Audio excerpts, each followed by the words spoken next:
ബില്ലടയ്ക്കാത്തതിന് വൈദ്യുതി വിച്ഛേദിക്കാൻ പോയ ലൈൻമാനെ വീട്ടുടമ മർദ്ദിച്ചതായി പരാതി. ലൈൻമാൻ റിയാസിനെ മർദ്ദിച്ച നല്ലളം സ്വദേശി ജുനീഷിനെതിരെ പോലീസ് കേസെടുത്തു. ലൈൻമാനെ മർദ്ദിച്ചതിൽ സംയുക്ത ട്രേഡ് യൂണിയന്റെ നേതൃത്വത്തിൽ പ്രതിഷേധം സംഘടിപ്പിച്ചു. ടി നന്ദഗോപാൽ വിവരങ്ങൾ നൽകും. നന്ദഗോപാൽ, ഇതെപ്പോഴായിരുന്നു സംഭവം? ഇന്നലെയാണ് ലൈൻമാൻ ഇങ്ങനെ മർദ്ദനമേറ്റത്. അതായത് ഈ എഫ്ഐആറിൽ പേര് പറഞ്ഞിരിക്കുന്ന നല്ലളം സ്വദേശിയായ ജുനീഷിന്റെ വീട്ടിൽ ഫ്യൂസ് ഊരാൻ പോയപ്പോഴാണ് മർദ്ദനമേറ്റത് എന്നുള്ളതാണ്.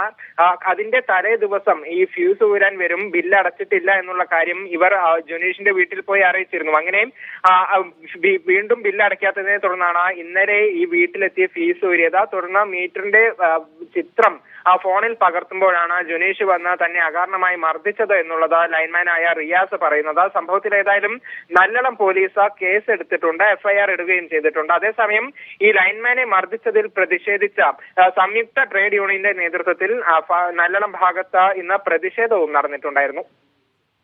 ശരി, ടി നന്ദഗോപാലാണ് വിവരങ്ങൾ നൽകിയത്. ഈ മർദ്ദനമേറ്റ ലൈൻമാന്റെ പ്രതികരണം കേൾക്കാം.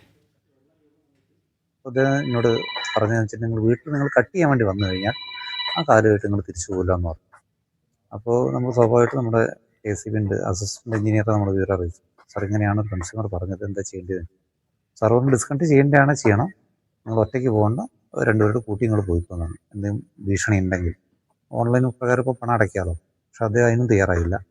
അദ്ദേഹം അതിന് പകരം സംസാരിച്ചുകൊണ്ടിരിക്കുമ്പോൾ പെട്ടെന്ന് അദ്ദേഹം എൻ്റെ കഴുത്തിന് കുത്തിപ്പിടിക്കുകയും ചെസ്റ്റിന് ഇടിക്കുകയാണ് ചെയ്തു. ഞാനാണെങ്കിൽ ഒരു ആൻജിയോപ്ലാസ്റ്റി കഴിഞ്ഞ് ഒരു മാസം കഷ്ടിയായിട്ടുള്ളൂ. ജോലിക്ക് കയറിയിട്ട് കുറച്ച് ദിവസങ്ങളായിട്ടുള്ളൂ. എനിക്ക് ശാരീരികമായ ബുദ്ധിമുട്ടുകളുള്ള പെട്ടെന്ന് ഇയാൾ അടിച്ച സമയത്ത് എനിക്ക് ശ്വാസം കിട്ടാത്തൊരു ബുദ്ധിമുട്ട് വരികയും പുറകോട്ട് മറിഞ്ഞു വീഴാൻ പോവുകയും ചെയ്തു.